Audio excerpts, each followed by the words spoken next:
morning, class. Can we all stand up for the opening prayer? May I ask Miss Evangeline Enoch to lead us the opening prayer, please? In the name of the Father, of the Son, and the Holy Spirit.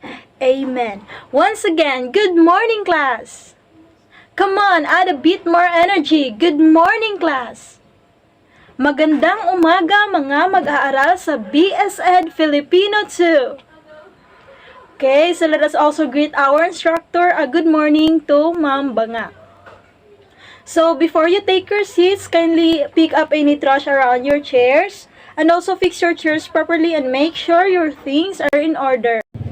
Alright, thank you. You may now be seated. So, I am Teacher RC and I am your facilitator for today.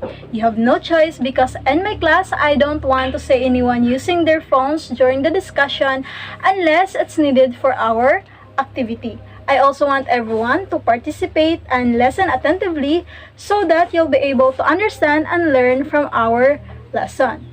Now, before we start, may I ask who is the class monitor or the class secretary here? Yes, Miss Garan, is anyone absent today? No one is absent. Very good. Let's give yourselves a wow clap. Please all stand and let's do it together. 1, 2, 3. 1, 2, 3. Wow. Okay, you may now be seated.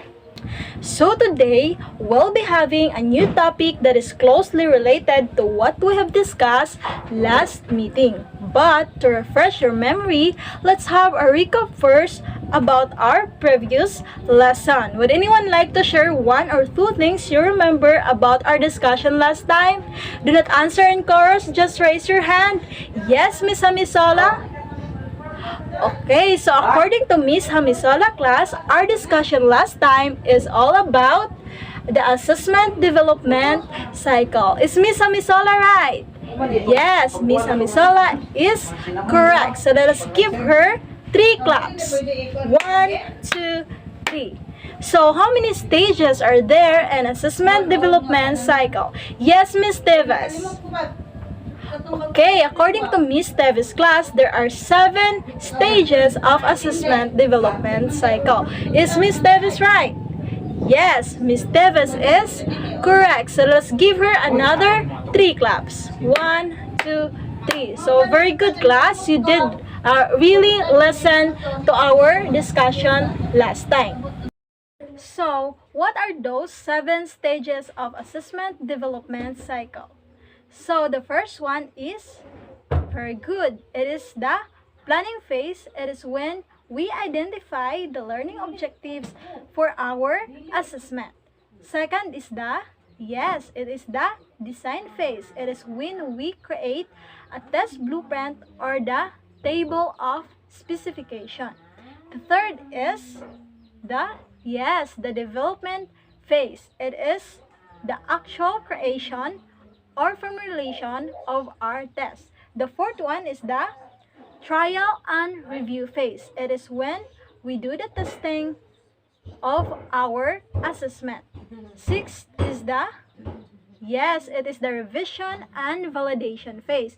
It is when we do the improvement of our test. Sixth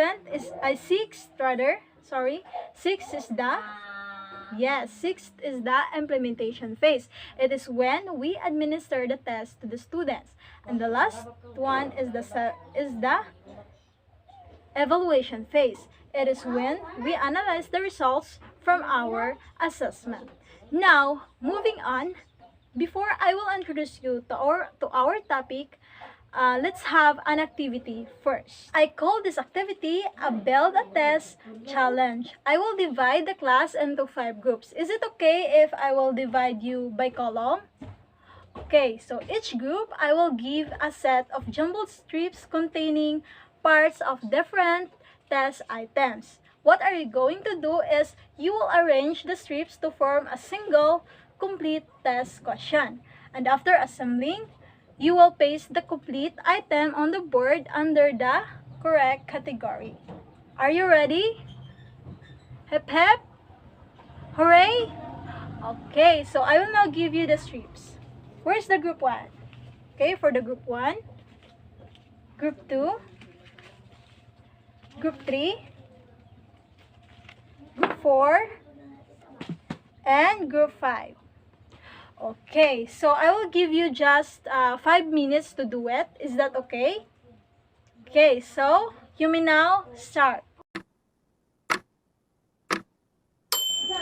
Alright, your 5 minutes is up. Thank you so much for your participation. You may now be seated. So, the reason why I let you do this activity, it's because our topic for today is all about the test item formulation. So, later on, we will check your activity if you did it right along with our discussion. So, are you ready? Okay, you are ready. So, let's move on to our learning objectives. Can we read it all together? At the end of the lesson, students are expected to first, identify the different types of test items and their uses in classroom assessment.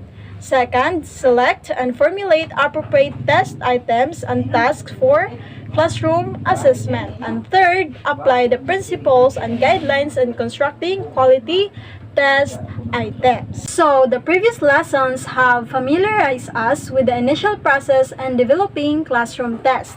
True to all types of assessment tests, it always starts with a planning phase that basically answers the question, what do I test? And leads us to the preparation of a test blueprint, or what we call the TOS. Now, in test item formulation, it shifts the focus from what do I test to how do I test. How do we best construct the specific items and tasks to measure it? It also introduces a menu of appropriate test types and discusses how to select and build them effectively to gauge the desired student learning outcomes. We have first the categorization of test types. So there are 3 general test types. What are these? First is the supply type. Second is the selection type, and third is the performance type. So here is the 3 chart of test types. So under the supply type, we have the completion type, the short answer items, the essay restricted, and the essay extended. For the selection type, we have the binary choice, the multiple choice, and the matching type. And for the performance type, we have the paper pencil, identification, simulated performance, and the work sample. So we will be just focusing on the supply type and the selection type since we're more on paper pencil type of test. Now, let's go to relating test types to levels of learning outcomes. Before we can create a test, it is important to relate test types to levels of learning outcomes. So, we can do it through, first, measuring knowledge and simple understanding, and second one is measuring deep understanding. So let's have first measuring knowledge and simple understanding. So this involves the lower order thinking skills, which are remembering, comprehending our understanding, and the applying. So these are measured by knowledge-based tests such as completion or multiple choice items. So it is important to note that in measuring knowledge and simple understanding, there are 2 knowledge. First is the declarative, and the second one is the procedural. So declarative knowledge is the knowledge of facts, concepts, and information that can be stated or explained in words. For example, the capital of the Philippines is Manila.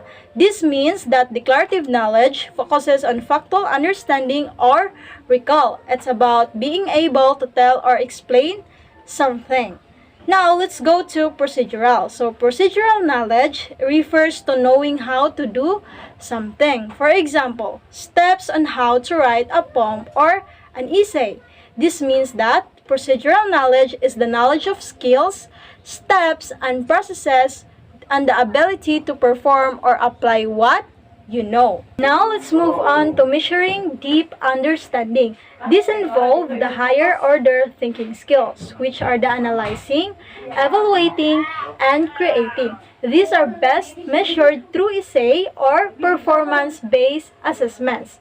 As again, we can relate test types to levels of learning outcomes through measuring knowledge and simple understanding and measuring deep understanding. Note class that relating test types to levels of learning outcomes means that the type of test we choose should match the level of thinking skill we want to assess. Now let's go to constructing different test types. How do we best construct different test items? So, again, there are three general test types: the supply type, the selection type, and the performance type. But we will be just focusing on the supply and the selection type since we are more on paper pencil type of test.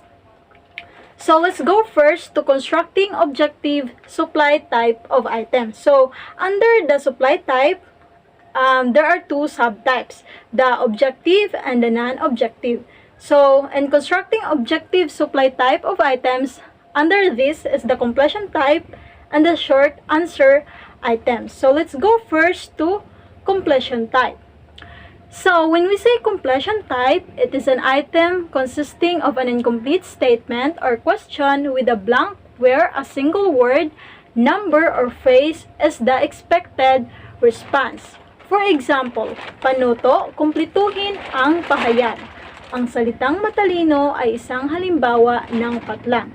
So, when we say completion type of test is the expected response is to complete a statement. Now, let's move on to the guidelines and constructing completion type. So, there are three. First, there should only be one correct response to complete a statement. Second, the blank should be placed at the end or towards the end of the incomplete statement. And third, avoid providing unintended clues to the correct answer. So now, let us try to go back to your activity a while ago. Can we read it all together?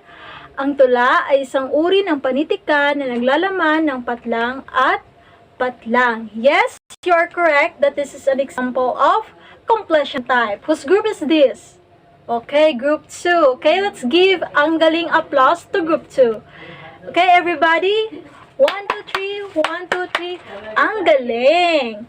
Okay, so let us try to analyze if it is a good example of completion type or not. Okay? Who says yes, it is a good example? And who says no, it's not? Okay, a lot of you says it is not a good example of completion type, which follows guidelines. So let us try to find out why. So this is a poor or bad example because it violates several guidelines. First, it asks for two answers, which means there is no single correct response. Different students might give different combinations that could all be correct, making scoring inconsistent. Second, having two blanks makes the item too complex for a completion type. It starts to measure multiple pieces of knowledge at once. And third, it may also give unintended clues or confuse the test taker about what kind of answer is expected. Now, how can we make this one into a good example? So, pwede natin itong gawing, ang tula ay isang uri ng panitikan na nagpapahayag ng patlang. So, this is a good example of a completion item because it follows the guidelines properly. First, it has only one correct answer. The student will likely answer damdamin, so the correct response is clear and specific. Second, the blank is placed near the end of the statement, which makes the sentence easier to read and understand. And third, there are no unnecessary clues or hints that might give away the answer. So this means, class, that a good completion item is direct, clear, and measures recall of a single correct fact.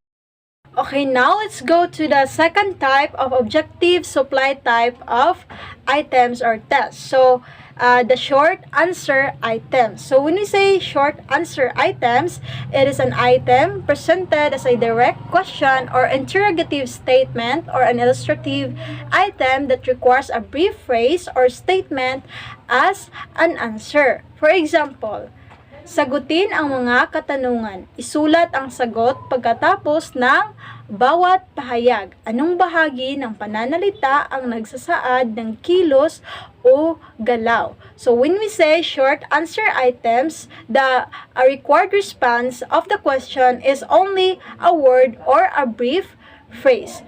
Now, we have the guidelines and constructing short answer items. There are 5. So first, state the item so that only one answer is correct.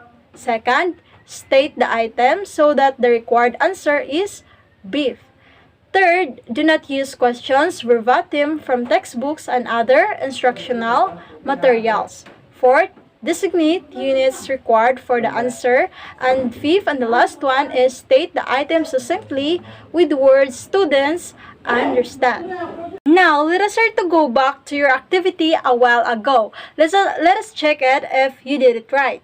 So, can we read it all together? Anong ibig sabihin ng salitang malaya batay sa tinalakay sa iyong aklat at sa karanasan mo sa buhay? So, yes, this is correct. This is under the short answer item. So, whose group is this? Group 1. So, let us give another ang galing applause to Group 1. 1, 2, 3. 1, 2, 3. Ang galing. Okay, but let us try to analyze if this is a good example of a short answer items following the guidelines or not. So, what do you think? Okay, very good. This is not a good example of a short answer item that follows the guidelines. So, let us try to find out why. So, this item violates several guidelines. So, as we can observe, it is too long and complicated. It asks for multiple sources or explanation from the textbook and personal experience. It could also produce many possible answers, which makes it subjective and hard to score objectively. And also, it no longer requires a short, factual answer. Instead, it asks for interpretation or reflection, which is more suited for an essay question. So, how can we make this one into a good example of a short answer item? So, pwede natin itong gawing anong kahulugan ng salitang malaya. So, here, it is now clear and direct. It also requires only one correct and brief answer. And it uses simple words that students can easily understand. And it does not ask for opinion or explanation beyond what is necessary. So, this means class that this item simply measures the student's knowledge or understanding of a word's meaning, which is the goal of a short answer test. Now, let's move on to constructing non-objective supply type of items. Again, under the supply type, there are two subtypes, the objective and the non-objective. So, in the non-objective supply type of items, under this is essay type. So, there are two types of essay, the restricted response type of essay and the extended response type of essay. So, let's go first to restricted response type of essay. So, when we say a restricted response type of essay, it is an essay item that highly limits the scope and extent of the response. For example, piliin ang isang saknong mula sa tula ni Jose Rizal na nagpapakita ng pagmamahal niya sa bayan. Ipaliwanag sa dalawang pangungusap kung paano na ipapakita. So, as what you can observe, the item highly limits the scope and extent of the response through specifying the isang saknong ng tula at dalawang pangungusap. Now, let's move on to the extended response type of essay. When we say extended response, it is an essay item that gives the student freedom to determine the length, organization, and complexity of the response. For example, sumulat ng isang maikling sanaysay, 3 hanggang 5 talata na nagpapaliwanag kung paano ipinapakita sa mga tula ni Jose Rizal ang kanyang pagmamahal sa bayan. Gumamit ng mga halimbawa mula sa kanyang mga tula upang suportahan ang iyong sagot. So, as what you can observe, the student has the freedom to determine the length, organization, and complexity of the response. Though there is given in the item 3 to 5 na talata, still, it's not specific and it's broad. So, we have the following guidelines in constructing essay questions. How do we best construct a good essay question? So, we have 5. First, restrict the use of essay questions to those learning outcomes that cannot be measured satisfactorily by objective items. Second, construct questions that will call forth the skills specified in the learning outcomes. Third, phrase the question so that the student's task is clearly defined. And fourth, indicate an approximate time limit for each question. And fifth, avoid the use of optional questions. So we have here an example. So which do you think of the 2 examples are the good example of essay restricted, and which do you think is not a good example of essay restricted following guidelines? Yes, you're right. The one which is in the right side is the good example of essay restricted, and the example here in the left side is the one that is not a good example of essay restricted. So let us try to analyze. So in the right side, it says that sa loob ng 7 minuto, ipaliwanag kung paano nagiging salamin ng kultura ng isang rehiyon ang wikang ginagamit ng mga mamamayan doon. So, this is a good restricted response question because it clearly defines the student's task and sets limits on the scope and time. So, let us try to analyze. So, it tells the student what to do. Ipaliwanag kung paano nagiging salamin ng kultura. And it provides a specific focus, the relationship between language and culture in a region. It gives a time limit sa loob ng 7 minuto, which helps control the length of the response. And it also measures understanding and reasoning, not just recall. So this means, class, that a good restricted response questions gives clear instructions, focuses on a specific skill, and makes it easy for the teacher to score consistently. Now, let us try to move on for the following examples for the extended response type of essay. So, we have here 2 examples, one in the right and one in the left. So, which do you think of the 2 examples given is a good example of extended response type of essay following the guidelines, and which one is not? Yes?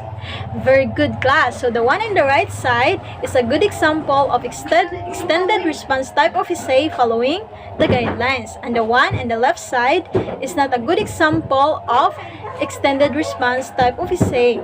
So let us try to analyze. So in the right side, the example is, sa loob ng 30 minuto, sumulat ng isang sanaysay na nagpapaliwanag kung paano na ipapakita ng mga tradisyong Pilipino ang kahalagahan ng pagkakaisa at pagtutulungan sa lipunan.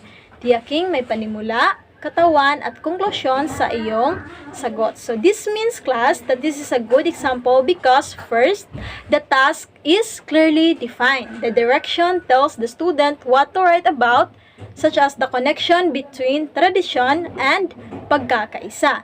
Second, it specifies the time limit. So there are time given, the 30 minutes. This helps manage student response and ensure fairness.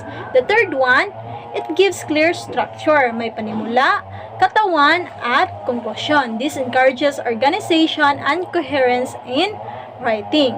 And fourth, it measures higher level skills. The student must analyze Filipino traditions and explain their social importance, not just list facts. So this means, class, that the question guides students what to do, how to do it, and what skills to show, making it a well-constructed essay item. Now, let us try to analyze the example here in the left side.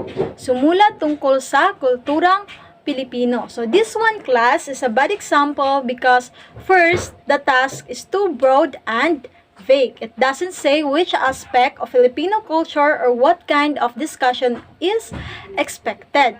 Number 2, no clear purpose or direction. Students might write about food, clothes, language, or festivals because there's no focus. And third, no criteria or structure given. It doesn't instruct students to have an introduction, body, and conclusion. And the fourth one, it is difficult to score consistently because the question is open-ended and unclear. Teachers will have a hard time grading objectively. Now, let us move on to constructing selected response type. So, the selected response type has three subtypes. First is the binary choice, or what we call the alternate form.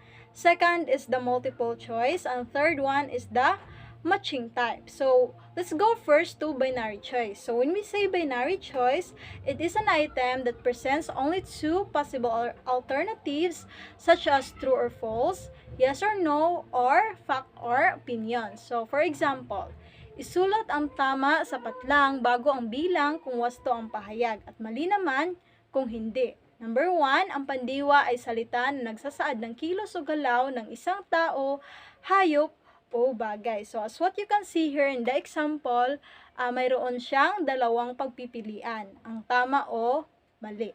Now, let's go to the guidelines and constructing a good binary choice. So, we have here 7 guidelines. So, first, write the item so that the answer options are consistent with the logic and the sentence. Second, focus on a single fact or idea in the item.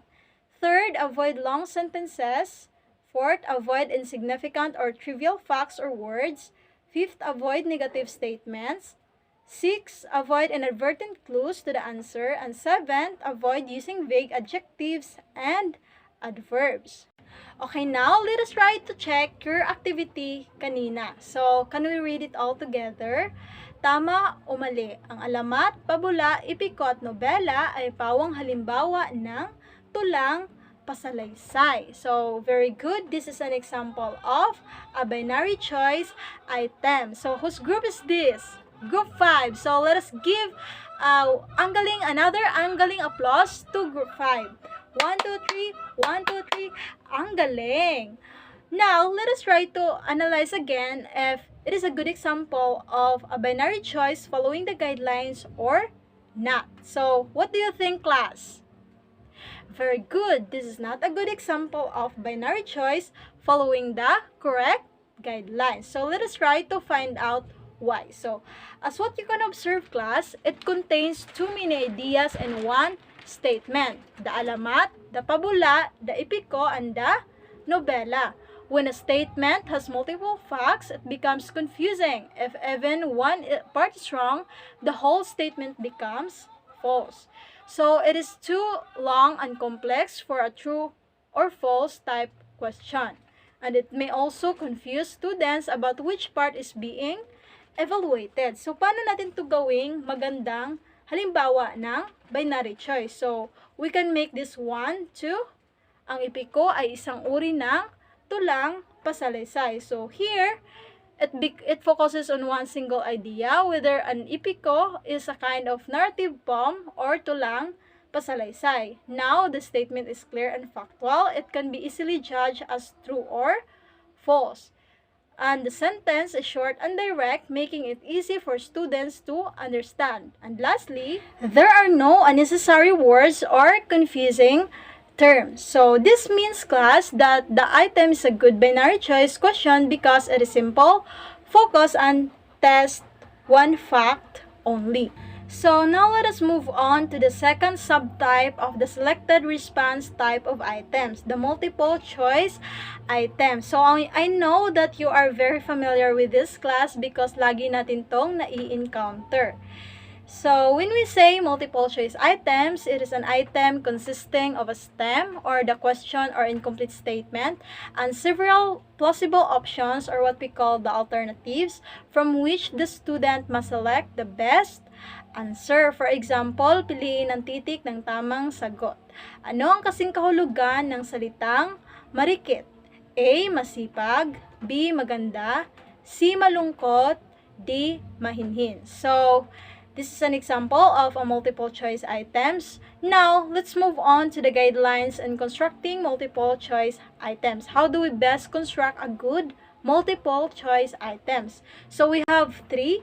First, all the structures should appear plausible to uninformed test takers. Second, randomly assign correct answers to alternative positions. And third, avoid using all of the above or none of the above as distractors. So, when we say distractors, these are the wrong options or ito yung wrong options sa isang multiple choice test. So, let us try to check your activity. Can we read it, everyone?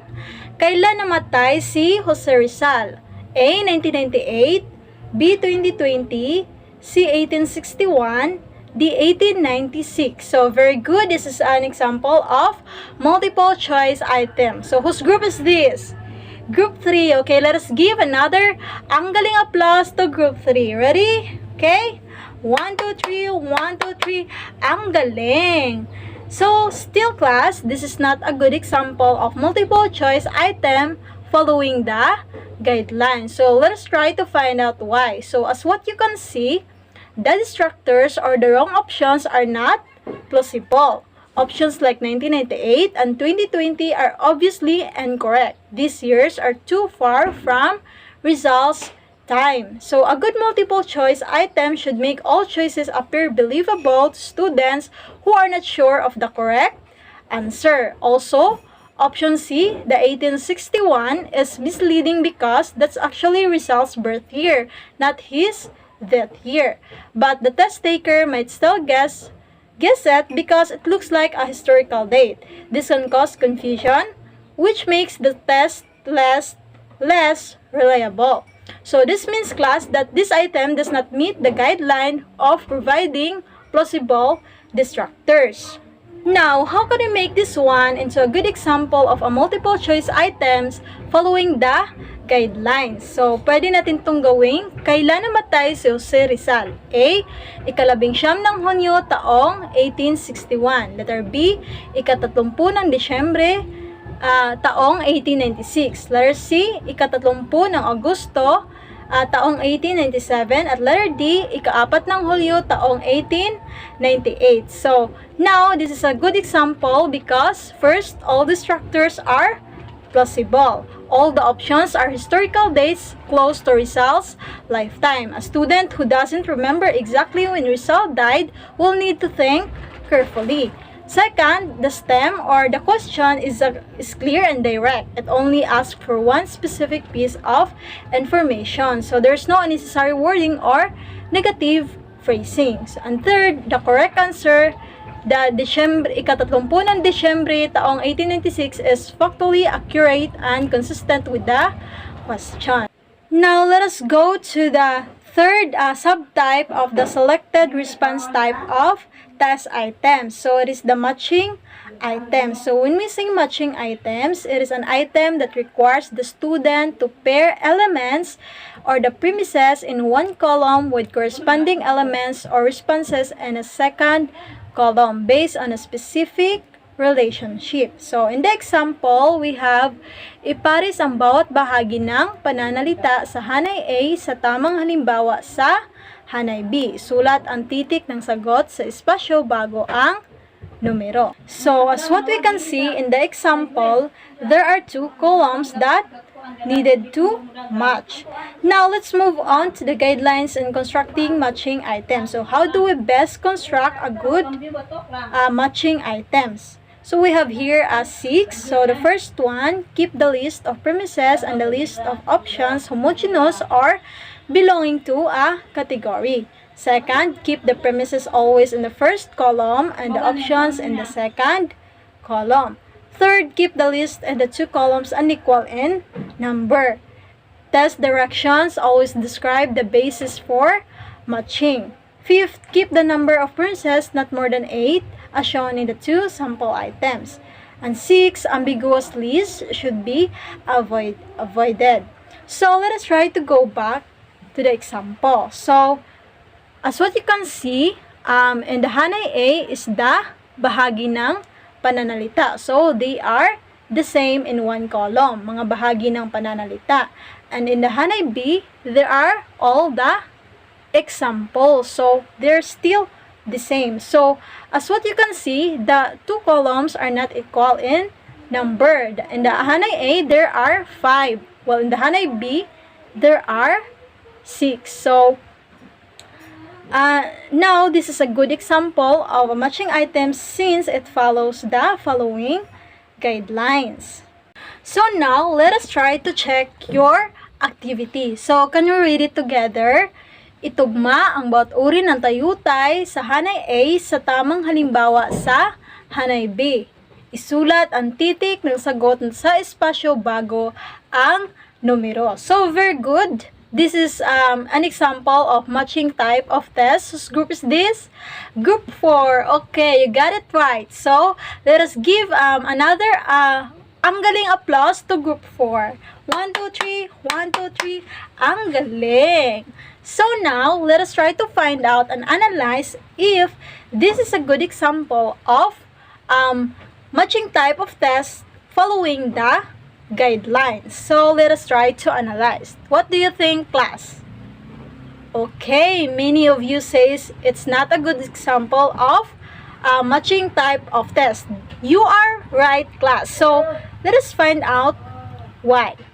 So, here in the example, the options in column B are not homogeneous. So, as what you can see or what you can observe, in column B, some sentences are not figures of speech at all. For example, the letter A, kumakain ako ng mangga. The letter C, tumakbo si Ana. The letter D, naiyak sa mga sasaya ang bata. So, since column A lists types of figures of speech, column B should contain examples of figures of speech only. Because they don't match in category, the list becomes confusing. Also, the list appear ambiguous. Students may become unsure because some items in column B do not fit any of the items in column A. So, the direction is not fulfilled by the content. Even though the direction says to match figures of speech, the examples in column B do not truly provide examples of the types given. So, the panuto or the directions and the test content do not align. The two columns have equal numbers. So, column A and column B have the same number of items, which means there are no extra options or what we call the distractors. So, this breaks the guideline that the two lists should be unequal. Now, how can we make this one into a good example of matching type of test? So, pwede natin siyang gawing ganito. Itugma ang bawat uri ng tayutay, Hanay A, sa tamang halimbawa sa Hanay B. Isulat ang titik ng sagot sa espasyo bago ang numero. So, we changes the options or the choices here in Hanay B. So, sa A, ang puso niya ay yellow.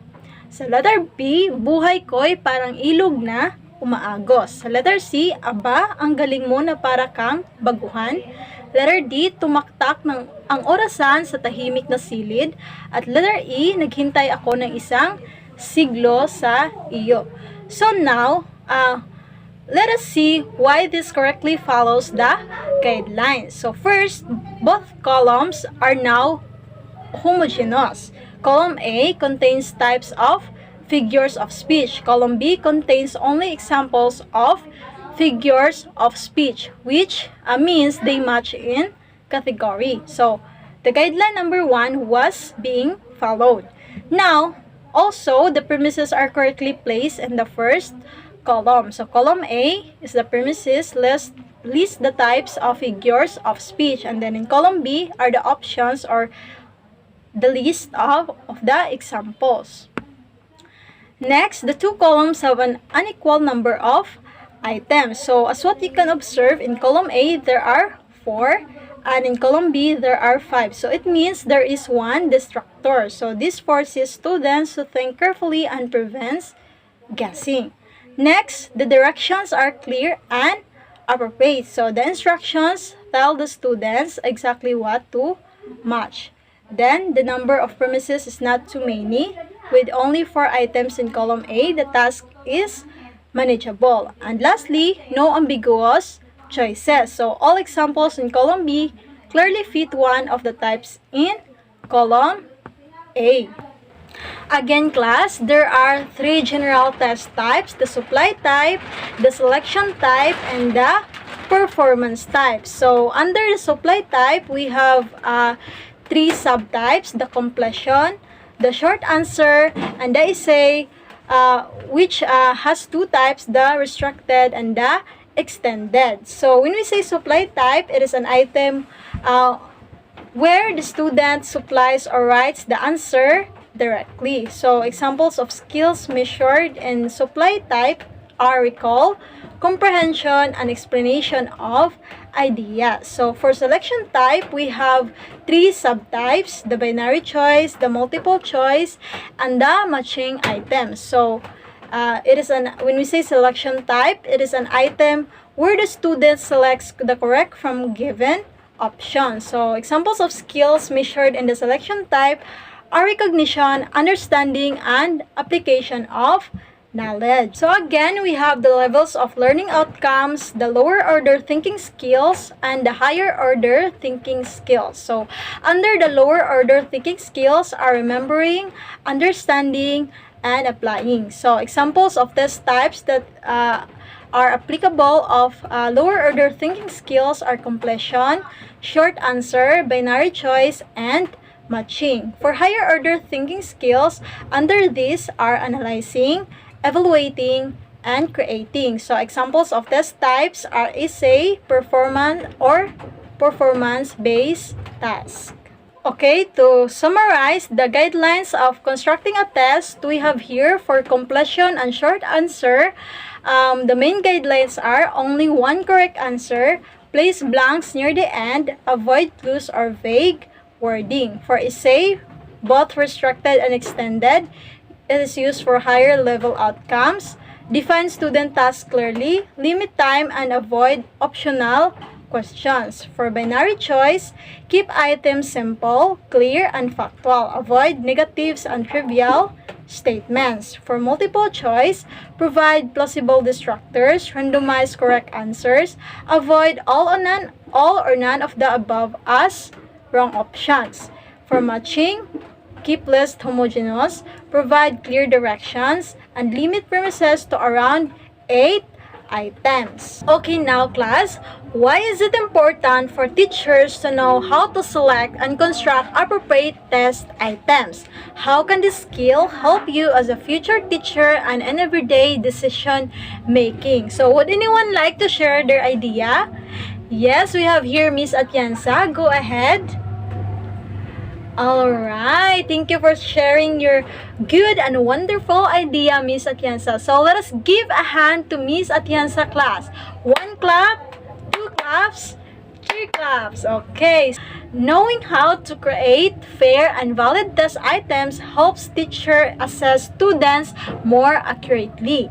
As a future educators, this skill trains us to be fair, objective, and critical in making judgments, not only in the classroom but also in your daily decisions.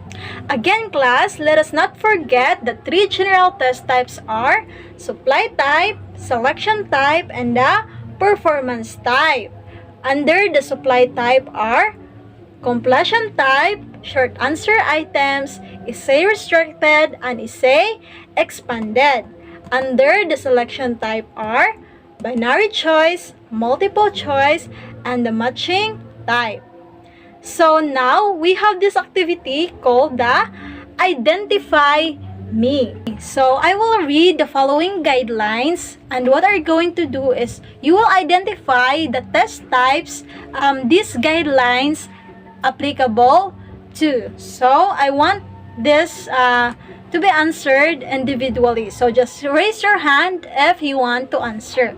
Number 1, use for higher level outcomes, define students' tasks clearly, limit time, and avoid optional questions. Yes, Miss Actob? Okay, so according to Miss Actob, this is for Essay type. Very good. Let us give wow applause to Miss Actob. 1, 2, 3. 1, 2, 3. Wow. Okay, number 2. Only one correct answer. Place blanks near the end. Avoid clues or vague wording. Yes, Miss Kahatol? Okay, very good. So, according to Miss Kahato, it is for completion or short answer item. So, let us give another wow applause to Miss Kahato. 1, 2, 3. 1, 2, 3. Wow. Number 3. Provide plausible distractors, randomize correct answers, and avoid all or none of the above as wrong options. Yes, Mr. Kainghog. Okay, very good. It's for multiple choice. So let us give another wow applause to Mr. Kainghog. 1, 2, 3. 1, 2, 3. Wow. Number 4, keep items simple, clear, and factual. Avoid negatives and trivial statements. Yes, Miss Bayokot. Okay, very good. This is for binary choice. Another wow applause for Miss Bayukot. 1, 2, 3. 1, 2, 3. Wow. Last but not the least, number 5, keep list homogeneous, provide clear directions, limit premises to around 8 items. Okay, yes, Miss Mina, very good. This is for matching items. Very good, class. Another wow applause for Miss Mina. 1, 2, 3. 1, 2, 3. Wow. Okay, so for your assessment class, this is to be done by pair. So I want you to select one appropriate test format from the list below that best measure the intended learning outcomes. So it could be essay type, completion type, short answer items, multiple choice, binary choice, or matching type. Second, construct a mini test composed of a minimum of 5 items using the chosen format. Ensure items are clear and measure the identification and simple definition aspects of intended learning outcomes, and also include its answer key. Third, provide a brief justification by 1 or 2 sentences explaining why your chosen format is the most appropriate. And last one, write your output on a 1/2 sheet of paper. So let us try to read the target intended learning outcomes given. Natutukoy ang mga pangunahing bahagi ng pananalita or major parts of speech at nauunawaan ang simpleng kahulugan ng bawat isa. So, you have to submit this one after you're done. So, I will give you the remaining minutes of our time to do this activity. So, any questions or clarifications, class, regarding from our discussions and also this assessment? Nothing? Are you sure? Okay, very good. So now I will give you the concept notes for the assessment. So it's the concept notes of the mga bahagi ng pananalita. Okay, before we'll end our presentation, class, I want to share this quote from Grant Wiggins.